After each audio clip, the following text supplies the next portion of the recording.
Hello guys, Green here and welcome to Chapter 2 of Her Lie I Tried to Believe. Now, I've read Chapter 1 of this, link will be in the description and at the end of the video if you want to see that. A lot of stuff will make more sense if you watch that first. Also, disclaimer, this video sort of deals with a lot of dark topics, and it sort of delves into the mind of someone who has a bit of, who has psychological problems perceiving stuff in reality and sort of how to act in a functioning society well. I guess that's the best way to describe it.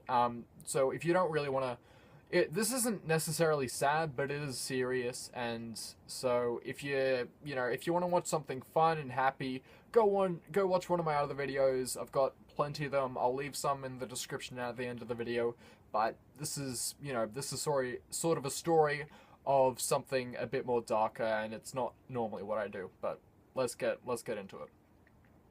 2 years. It took 2 years to see her again.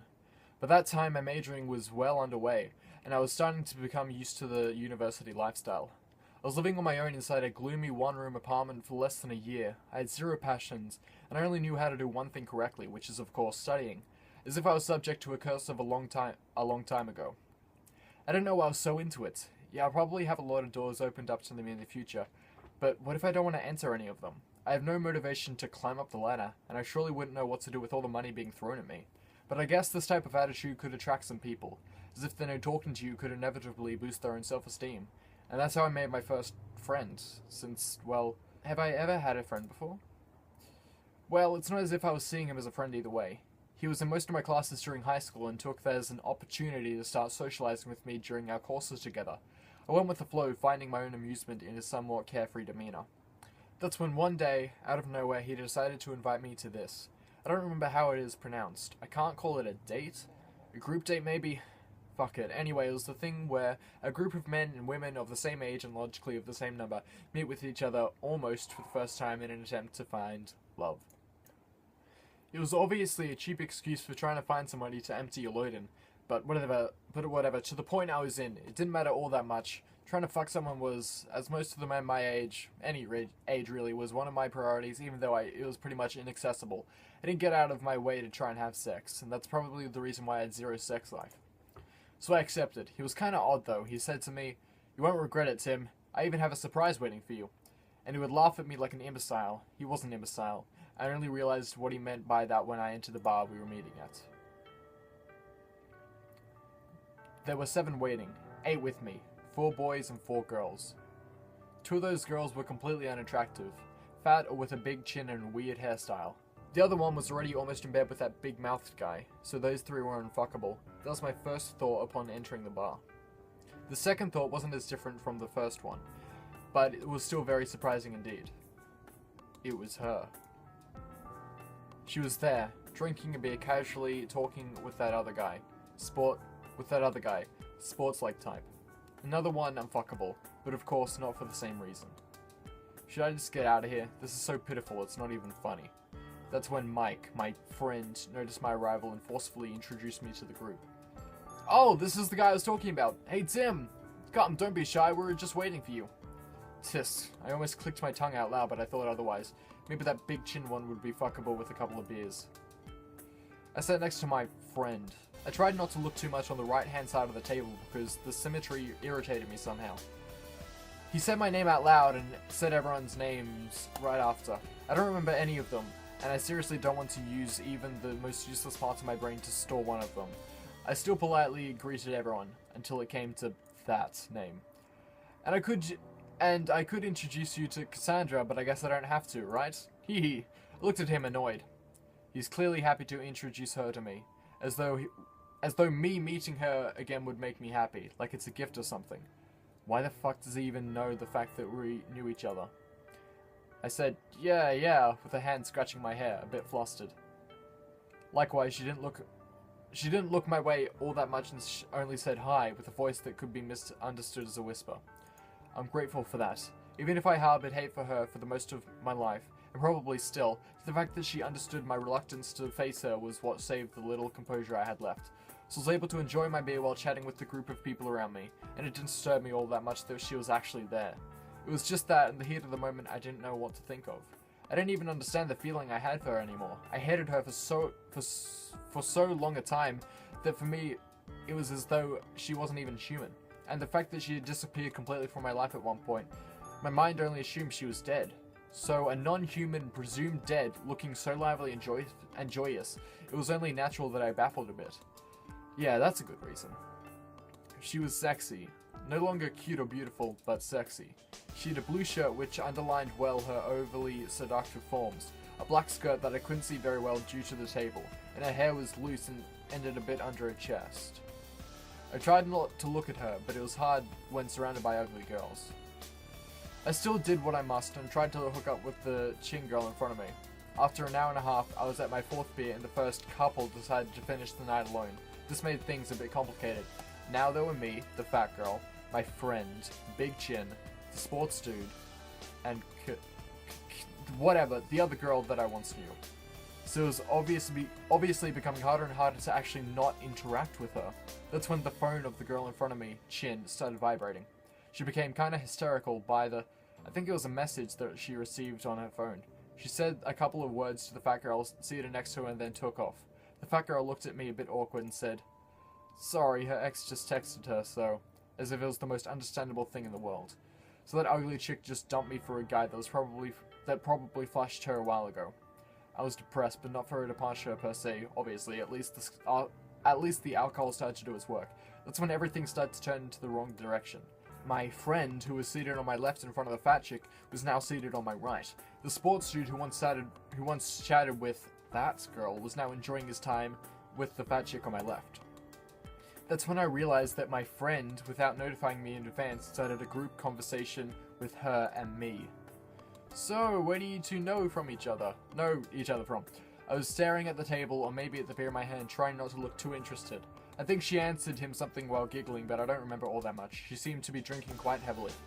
"That long, man! I bet you're glad to be able to meet each other like this. Maybe it's fate, who knows?" Haha. He was irritating me. It was so obvious that he was the one who pulled this off. Perhaps they were in a mesh together to humiliate me or something. That's when I added something that I probably shouldn't have. I don't know why I thought it'd be a great idea. "Tell me." I looked at him with a bit of defiance. "How do you know that she and I knew each other anyway?" I looked at his every change in expression. I probably thought he would be confused, unable to explain himself properly, but that wasn't it. He was surprised that I didn't know the reason behind it. "Come on, man, everyone in high school probably knew about it. Don't you remember that nasty girl with the friends who was starting bad rumors about Cass because she just quit school?" "Ah, fuck, now I remember." "Oh man, I remember still. You were so ruthless. You walked up to those girls and started insulting the shit out of them about how uneducated they were and how they were wasting their time and had no future. And then you started numbering every achievement Cass ever accomplished, to the prize she won during some piano competition, to the national rank she topped with her academic results. And you know I'm not one to hit a girl or anything, but this one was so asking for it. She didn't try to listen one bit and was continuously cutting you off about some bullshit she heard somewhere down the street. How ridiculous." This was when I was still very much on the edge from losing what I thought was my only drive in this world. Some bitches were bad-mouthing her about something along the lines of prostitution or some shit like that. It was the week after she quit school, so anything goes, I guess. But then, since they had nothing else more useful to do, they decided to say some bullshit about her cheating during exams, or giving sexual bribery to teachers in order to top higher in midterms. That's when I lost my shit, because telling those ridiculous things would insinuate that the rival I'd always thought as my equal was nothing more than a fake. And this was completely unacceptable. And yes, I would have beaten the shit out of them if I knew it wasn't for the teacher meddling with it. "Hey Tim, do you remember that you shouted at her to make her shut up?" Enough. Even if she prostitutes herself or even cheats during the midterms, doesn't change the fact that she's way better than the lots of you. At least she achieved everything she ever set herself out to do. You low-life bitches will never understand the true meaning of the term achievement as long as you live in this world. Do you understand, you worthless piece of shit? I remember it down to the very last syllable. I have no fucking clue why though. He said it out loud, not nearly as perfect as I remembered it, but it was still surprising hearing it from someone else's mouth. Then I instantly noticed her blushing by understanding the meaning of those words. This was bad. This was a misunderstanding. I never said this in order to protect her. I said it because that moment I knew for a fact that you were head over heels for her. And I found it so tragic you probably never had the chance to say it to her. so you can understand why, when I met her out of absolutely nowhere at my part-time job, she points casually towards her. I had to try and arrange something out for the both of you. So that's why I invited you here tonight. That's why you invited me here tonight. I was then at my 5th beer, and I was not what we call a heavy drinker back then. So I was agitated, alright, just it was easily concealed by my wasted features, which were naturally much more blatant. Yeah man, what else? We're friends, right? You look so down all the time. I thought this might cheer you up. You didn't have to. Seriously, you didn't have to, you fucking idiot. She wasn't saying anything much, she was just looking my way silently, but I couldn't muster the strength to look back at her directly. Wonder why she was so silent and why he was saying all those things which were directly related to her. Then, oh, that's my girlfriend texting me. Sorry guys, gotta go. My useless friend got himself up in a hurry. What do you mean you have a girlfriend? What was he doing here then? Yeah, tonight was for you, man. He approached me ever so slightly, his breath bringing the stench of warm beer with it, and he whispered in my ear, enjoy yourself, will ya? And with this, he disappeared without a trace. Well, not disappeared, but I was intoxicated to the point where my actions, my mind perceived around me, were as though they were made in fast forward. Life and time were moving rapidly without my consent. This was extremely awkward. I turned to my left to ask the other two what they planned to do. I desperately wanted to end the night right then and there, but... Hey, do you have any idea what the... There was no longer anyone seated there. Noticing this, I looked around me to realize that she and I were the only ones left at the table. They took off 10 minutes ago, maybe. Or was it 15? For the first time that night, I made eye contact with her. Her face was flushed slightly red by the effect of the alcohol. It would have been visible to a blind that she was totally wasted. I didn't want to speak to her, I didn't want to have another minute wasted in her presence, but social etiquette was forcing me to, at the very fucking least, make sure she doesn't die before reaching her home. Let's get out of here, I said pretty coldly. She accepted right away, and she didn't show any fear of being alone with me, even though we were complete strangers to one another. Wanna take a cab? I asked forcefully, but she said, let's walk for a bit, alright? Tisk. I clicked my tongue, but this time I made sure she heard it alright. She didn't mind, or at least she didn't show it. She had a smile plastered on her face ever since we left the bar, not slightly affected by my cold behavior. She looked happy, irritatingly so. We didn't talk at all, we were completely silent, and it was alright with me. It was alright until she stumbled a bit on my shoulder accidentally. Ah, sorry. Her body touched, oh my god. Her body touched mine. I felt for the 2 extremely little seconds it lasted, the form of her breast on my arm, and then the palm of her hand on my shoulder. It was then that I realized that she was a member of the opposite sex. She looks happy, doesn't she, with the happiness that she stole from me. If she hadn't quit school on that day, I'm sure our expressions would be reversed right now. Yet she'd always been the one with the smile in the end, while we continued walking silently, but was somehow closer now that I helped her back to her feet. Wait a minute, isn't it that kind of situation, you know, where I walk her to the closest hotel and she's too wasted to understand what's going on? Maybe if I ask her nicely, she would even follow me willingly? Maybe she's still a virgin? Wouldn't that be wonderful? I couldn't satisfy myself by taking away her pride back then, but what about now? I could probably rape her and take this away from her. That pride, and most of all, that smile. My jeans are starting to feel tight by those simple thoughts. I take another hard look at her.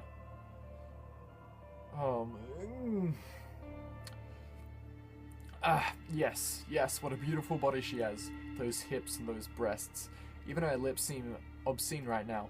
It would have been a total shame for her to be entirely ruined by a complete stranger. To be completely stained without any means of getting this purity she had back. I could probably play with her over and over again until her mind becomes as hollow as mine. It has now reached this complete magnitude. A throbbing sensation is starting to be felt in anticipation for this forbidden act as my thoughts are drowning themselves in. One simple look at me would have probably given her away, but she's too preoccupied with trying to walk straight to even look my way. Imagining such pressure, so tainted with the sin of my imagination, let loose without any restraint, only pushes me further down this unforgiving path that shouldn't be crossed. But I already decided, didn't I? I'm already fantasizing on a purity, only to increase the pain that I would almost definitely inflict on her. I want to make her cry, realizing she'll lose something that she'll never get back. At that time, I will lick every last tear from her face until she's completely drained out. My hand approaches her thighs slowly. If I can simply get my hand around her to help her keep her balance, as an excuse I could easily control her destination. That moment will seal her fate, and at that time I'll rip away that smile from the perfect face that I always hated so much. Maybe at the end of the day I'll be satisfied enough to forgive her. Maybe at the end of the day I'll finally become whole again. The only thing I regret is not having acted the part at the start of the night. If I'd faked to be gentle and caring, had laughed with her about how we were young back then, I could have pushed her even further down the road of complete hopelessness by betraying even her expectations. She said softly out of nowhere, abruptly stopped my hand from getting any further. I didn't notice because I was too focused on her alluring form, but she was looking at my face. For how long, I had no idea, but she saw it. That I'm sure of it, my disgusting expression. Already tarnishing her with my eyes, she saw everything, and yet the only thing she said was, "I'm sorry," and knew how much you hated me, yet She stumbled on me again with even less restraint. Her eyes, those eyes, I remember. Were they really this way? It can't be. I don't know what that word is. I stopped brisk hewing. By that means she stopped to herself. "Do you have any money?" I asked mechanically. "Not much," she replied, as if knowing the question would inevitably be asked. "Can't be helped." I pulled out my phone and again mechanically inputted a string of numbers. What are you doing?" I didn't reply to her. I didn't even look her way. Instead Yes, at the intersection of, and put away my phone emotionlessly. "Tim, I thought it would be nice to talk for a bit. Don't you wanna?" She seems let down. What does this woman want from me? Didn't she just see my face a moment ago? Is she that desperate to be raped by someone who's like me? I take my wallet out, take two $20 bills, and shove it in her hand violently. "The taxi will be here in 5 minutes. That should cover the bill." I turn around without waiting or saying goodbye, for all that matter. She doesn't say anything either. She simply looks at me with those eyes. Those eyes which are even colder than mine. Oh my god. Jesus. That was dark. This is getting dark. I was really scared for a second there because I thought there might be a sex scene or something, but somehow that was just way, way worse. My god. Nonetheless, I will continue this because it seems to be a really good story, and I really like good stories. Blah. Anyway, as always, I will see you next time. Bye.